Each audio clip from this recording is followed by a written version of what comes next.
My name is Becky. I'm with Common Cause New York. Press on the call if you have any questions throughout. Feel free to drop it in the chat with your name and your outlet, and we will get to them at the end. Or if you have to go or something, you send to me, and I'll be able to field it out. And so I'm going to kick it to Sarah Goff, Deputy Director of Common Cause New York. Thanks.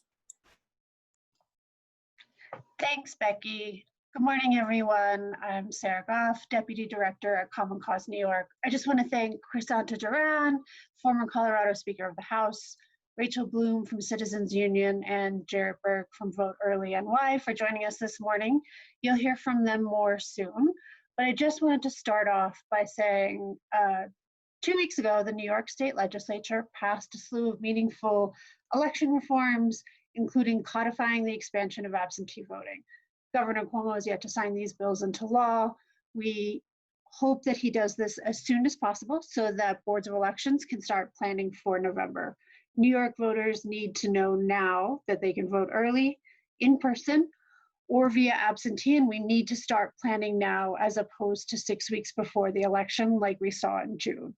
The boards of elections faced an unparalleled task of mailing out absentee ballot requests to every voter. They did a credible job, but it obviously was not without its problems. Issues like invalidating ballots for a missing date or a sealed envelope with tape are not unique to this election, unfortunately. But since more New Yorkers voted absentee this year due to the pandemic, the existing problems were magnified. So unlike what our fact-free president would have you believe, voting by mail is both safe and convenient in New York, and our elections are accurate and reliable. So for those of us who are interested in actually fixing a flawed system, we have a number of solutions for November. First, the state must educate voters about the 9 days of early voting. I'll let Jarrett get into that in more detail, but essentially dispersing voters across 10 days, and that would include election day, will minimize both health risks and allow voters to cast their ballots safely and securely. Second, lawmakers must pass legislation that will allow absentee ballots that are missing a signature or have a stray mark be counted. And they must expand the window for when ballots lacking a postmark can be counted. And finally, we must fund our elections so they can properly scale up to meet the increased demands of in-person voting during a pandemic and our expanded absentee voting program. Funding should be set aside for an informational mailing to be sent to all voters before the general election, which will provide essential information about deadlines and applying for an absentee ballot. It's up to the lawmakers to build on the important reforms that they've recently passed and make our November election safe and secure for all voters. Now you'll hear, now you'll hear from Crisanta Duran, former CEO, Speaker of the House.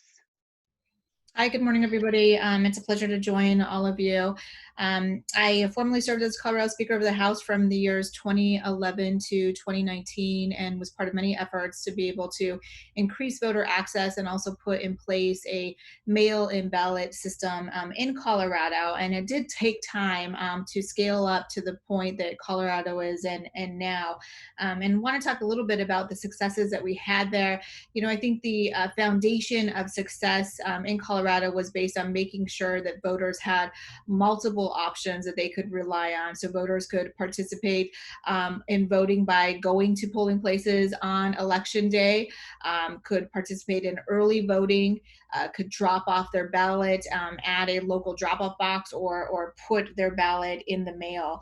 And as we're gearing up towards the November and general election, I think it's been great that that voting access has been expanded through the pandemic for individuals to be able to sign up to request a mail-in ballot. But there's some really meaningful steps that could be taken to ensure that we increase voter confidence. Not only in Colorado, but in states across the country, there is technology in place so that if a voter wants to sign up for emails or text messages, they can do so to be able to find out when their ballot was received, receive notification that their ballot was counted, and also receive notification if there is a problem with the ballot. So if they forgot to sign it, or if there was some other technical error, they can receive notification that there's a problem with their ballot and have the right to cure it, the ability to be able to fix it and make sure that their vote is counted that election cycle.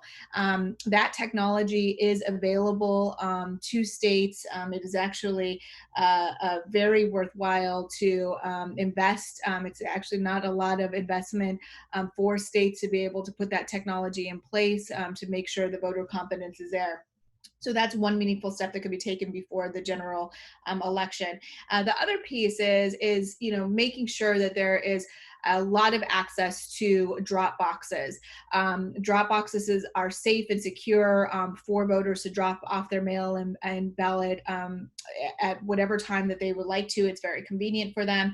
In the state of Colorado, we have them in a variety of different communities, also making sure that they're in communities where there are communities of color or traditionally disenfranchised communities, to make sure that access is available.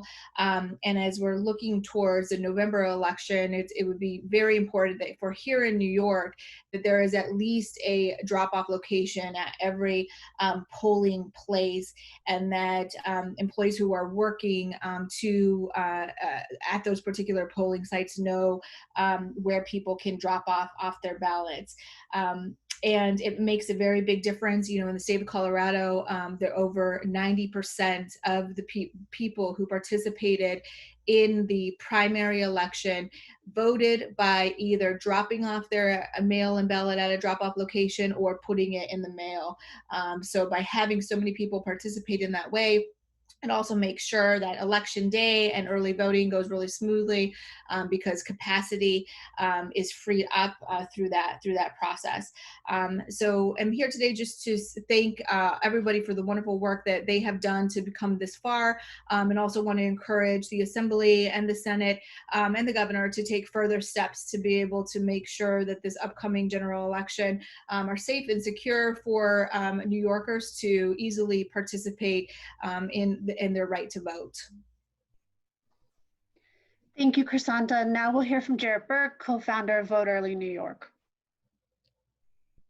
Thanks. Good morning, folks. I hope you can hear me okay. So my name's Jared Berg. I am the co-founder of Vote Early New York. We are a nonpartisan education nonprofit working to ensure that New York voters are aware of their rights and that the voting reforms are implemented in pro-voter ways by the local boards as intended. So first, it's been a whiplash-inducing several months. I just want to thank the governor and the legislature for taking recent action to begin modernizing our mail balloting system, for modernizing our system with early voting, and to the boards of elections that were just faced with a ton of change over the last few months. I can't even imagine what it would be like to stand in their shoes, just sort of watching, as we all did, the various executive orders, along with the public health crisis as it unfolded and all that uncertainty. But also to the press, for you folks, for coming to this thing in August. When you folks focus on civil rights, people listen, and especially the urgent need for voter access resiliency to safeguard our democracy during the public health emergency. I come at this work from a human rights perspective. Traditionally, rights are squeezed during states of emergency due to the restrictions on liberty that are imposed. And that's no different here in the US, even where the emergency is genuine and the actions taken are responsive to it. So it's important that our civil rights keep up with these restrictions, and the independent press has a major role to play there to keep everyone's feet to the fire. So let's talk about early voting. Early voting is a great option for those who can wear masks, and it remains underutilized. Obviously, I'm a big supporter of early voting. That's part of why I do this work. But we knew long before the onset of COVID-19 that early voting just made sense. And for many of the reasons that now everyone seems to recognize the value of having that tool in our toolkit, right? Early voting reduces poll site density, long lines, and the lines that can be avoided altogether just by choosing a quiet time during 9 days, including weekend and evening hours to vote in person. And of course, it spreads out the administrative stress of processing millions of voters on a single day, especially given the CDC guidelines about social distancing best practices, reducing maximum occupancy in facilities.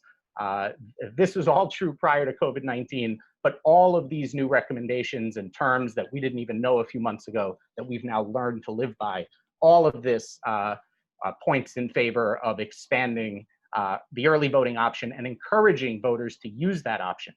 It is still brand new, and there's a lot of folks, we are so fortunate to have this in our toolkit, but there's a lot of people going into the fall who this will be their first time encountering the early voting option. So it's new, it needs to be reintroduced to the public who may be encountering it for the first time ahead of the fall. And amid all of this new information about mail balloting options, it's easy for some of these new rules to get lost, and this might actually be their best option. In light of New York's primitive and previously limited mail balloting system, there's still a lot that needs to be done to properly scale that while ensuring due process. And we're hopeful and excited that this is occurring, but it takes time. So in the meantime, early voting is an increasingly attractive option that is most similar to voting on Election Day. It avoids many of the pitfalls, logistical hurdles regarding ballots that could be discounted later for technical issues without due process. Our remote voting system presently lacks due process at each stage. I think this is sort of the nut of many of the issues that you folks covered and saw during the primaries. The lack of due process can jeopardize rights if we don't remedy the most glaring deficiencies ahead of the fall. The good news is that many of the bigger issues can be addressed or drastically reduced with reforms that can be done in time for the fall and don't have dramatic fiscal impacts. So just to touch on those very briefly, without tracking, there's really no recourse for the voter. There's two kinds of tracking if we think about it. One that just has to do with the Board of Elections and requests, giving people some form of accountability that they've made their request and can follow up on that. But we know that without tracking, it makes it more likely that a voter is unable to cast a valid ballot because there's just no chain of custody there. So we need some form of tracking to give people confidence and recourse. Generally, absentee voters, when I say lack of due process, what does that mean?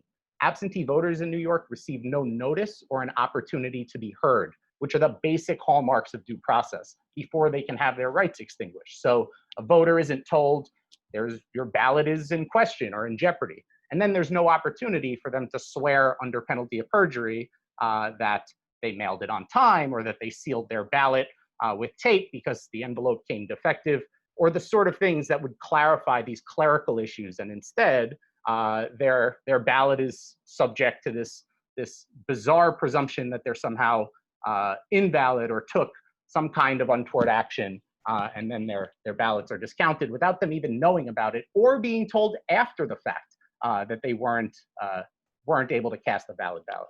So we think these presumptions need to be reversed. How do we treat ballots without postmarks? What do envelopes that come with tape, how are those treated? Those presumptions need to be reversed to presume that they're valid unless someone wants to present actual proof of tampering. And that is essentially what this is about. And you'll notice that at every stage in the process, there's this sort of presumption that someone's tampered with a person's ballot. They're never given the chance to rebut that. And that's just wrong. It's Flag City from a due process perspective. And it's just about modernization. And a lot of that can be done right now. Lastly, it's important for the state board to set some uniform guidelines to ensure that the basic content of these new laws and the orders from the governor are actually reading the voters, right? These orders provide relief. What we saw in the spring was without sort of a clear set of guidelines from the state board down to the counties of what they're supposed to communicate to voters. We have 58 different interpretations of what these orders mean. That leads to cherry picking, right? If there's an option to apply online or by phone, are boards communicating that to voters, or are they just linking to an executive order somewhere and leaving it to the public to read legal text and statutes? It's ridiculous, it's uneven, it's not fair for people, and of course, it undermines the relief that is being delivered from Albany, from our leaders, in order to respond to this. And that's a major issue, especially where some districts cross county lines. You have uneven application within a given district.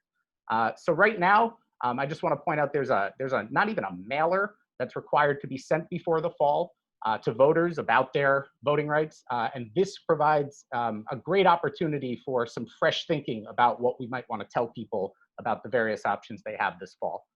So thank you so much for the opportunity. We think the legislature and the governor are receptive to most of these concerns, and we share their goal of improving things as much as possible for November, and then taking the lessons learned to modernize our system for the longer term.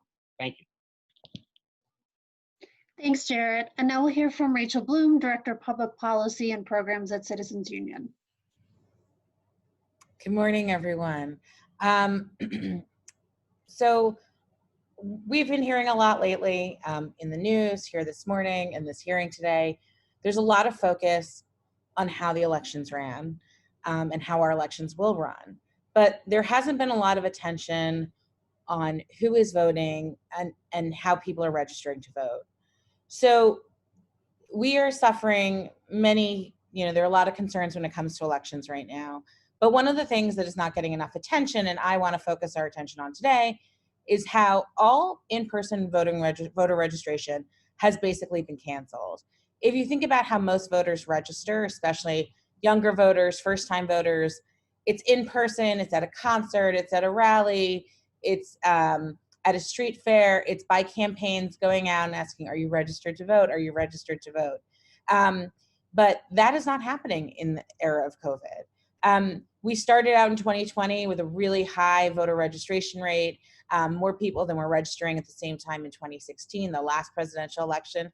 And then voting fell off precipitously. We have voter registration rates this year are off 50% from where they were in 2016. And when you think about drop-off voter registration rates, you have to think especially about how they're impacting younger voters, first-time voters, and it's basically leaving an entire generation of young voters out of the electoral process. New York State has passed a system of online voter registration, but it won't come into effect until 2021. And the only way to currently register to vote online is if you have a New York State photo ID.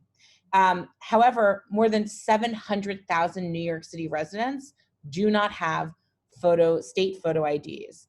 And so they can't register online. And if they don't have a printer at home, which as we know is many New Yorkers, many Americans, there's no way for them to effectively register to vote. Except there actually is a system that has been paid for and built by the New York City Campaign Finance Board. They had been tasked with building a system of online voter registration for New York City residents. And they had built it, they had tested it. It comes in multiple languages. It is disability friendly. It is has been tested by disability usability experts. And it got shelved by the state law that was passed. And so it is just sitting there. And there is a bill, it has passed the Senate, and it is sitting in the Assembly that would allow this system to go up and live and start registering voters for the general election. Every day that passes without this bill and without this system being up, we are losing the potential for registering tens, if not hundreds of thousands of new New York City voters. It's already been built. It is tested. All it needs is permission from the state legislature to go live. The Senate has passed it. We are waiting on the Assembly to do so. And if the Assembly doesn't ask, we can also urge the governor to move through executive order. Presidential elections, while all elections matter and all elections count, you see the most and the greatest number of new voters in presidential election years. And if we lose this generation of voters, we're going to lose them for the next 4 years. We have a system, it's available. It will sunset once the state law comes into effect and once the state system comes into effect. So we're calling on the Assembly to continue the work that the Senate has already taken on, to pass this bill and to send it to the governor for signature immediately. Thank you, Rachel. And now we can take questions from press. If you have a question, press, you can drop it in the chat with your name and your outlet, and we will get to it. Thanks.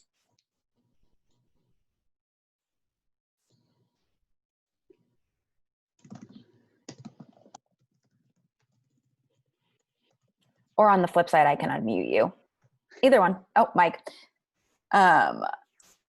Mike Gormley from Newsday. Have you had any indication that the governor will issue an executive order to make changes in the pending lending bills? Has the governor's office shown any interest in voting by Dropbox or sending information to voters?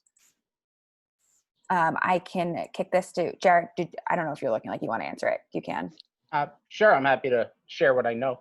So I have not heard whether the governor will be issuing another round of executive orders, but I will point to a few things that are currently unaddressed by the bills that have passed and by some of the proposals that are out there. Things that we just saw this spring. So we know that they're on the governor's mind, at least they were. They were things that he supported in the past. So far there hasn't been a plan or any discussion of whether voters across the state will be mailed an application form. That happened in the spring to request an absentee ballot. In New York, that's a prerequisite step under our Constitution and law for people to get their ballots. So they made a policy choice to send every eligible June voter an application form. My point was simply that if they're going to do that again, it shouldn't just be a bland copy of the form. We should think about what's in that communication, right? If there are 3 ways to vote this fall, let's tell people that. If there are deadlines, new options like early voting with new time periods, let's communicate that to people. But there hasn't actually been sort of a public push in a concerted way for that kind of thing. The other thing that's been unaddressed is postmarks, right? Postage paid return, which was prepaid for all June voters, all primary voters, and there's just been no decision on that. There is legislation on that.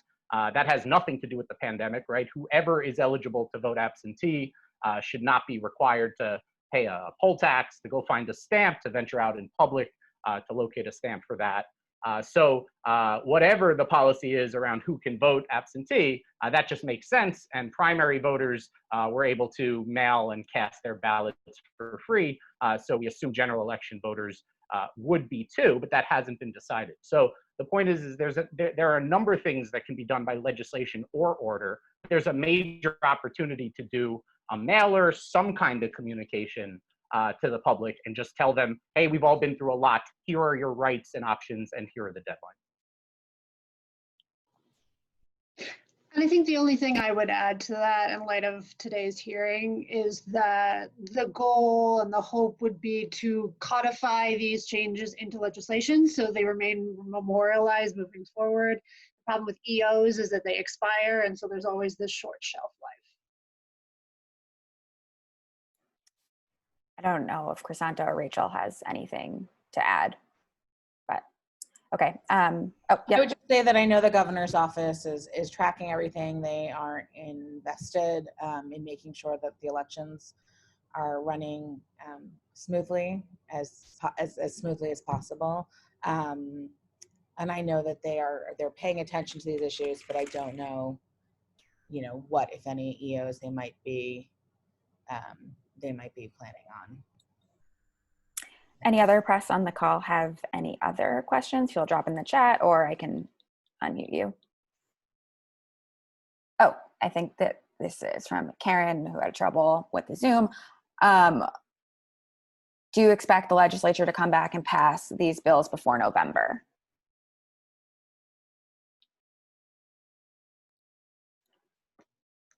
Sure. Oh, no, yeah. Rachel, go ahead. I was going to say, and then Karen, I think unmuted her. Or, yeah, go, Rachel. Oh, I was just going to say, look, I mean, I think the way the entire state legislature has been operating since March has been a little bit of a question mark. There is talk that they are coming back in August. We are hopeful, but the entire calendar as it was originally set went out the window. They didn't come back to session for several months. They finally did. There's a lot to be dealing with. We hope so. We hope this isn't ever increasing pressure on them. And they have, this is their responsibility. So we hope that when they have taken up these issues, we hope they continue to take them up.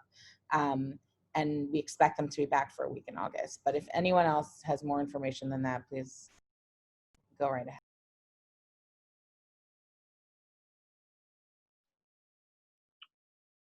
Sarah, go ahead. Oh, I was just going to say, I don't have anything to add other than what Rachel has already said. So go ahead, Jared. Well, I think Sarah made an important point earlier. It is better to have things in legislation than via executive order. Now, the legislature moved a whole bunch of bills 2 weeks ago. That's now been delivered to the governor. We're very excited about that. There is a hearing today. Presumably, that has a purpose, and the purpose would be to identify what else can be done. So not only is there a question, will they come back? they really should come back. Otherwise, it will fall upon the governor alone to take further action. So assuming that today's hearing has any purpose at all other than just public information, the idea would be to identify what else can be done in the near term to make things better for the fall. They have to come back.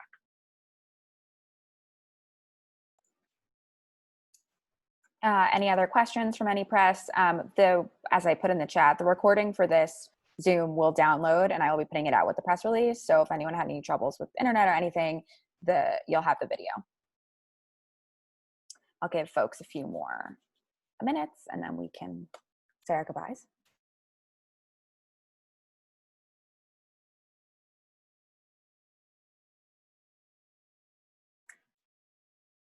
All right, I think that is it. And if anyone has any questions, you know how to reach me, and I will be putting out the press release with the video. I thank you all for logging on. That's it. Have a nice day. Thanks everyone for joining. Thank you.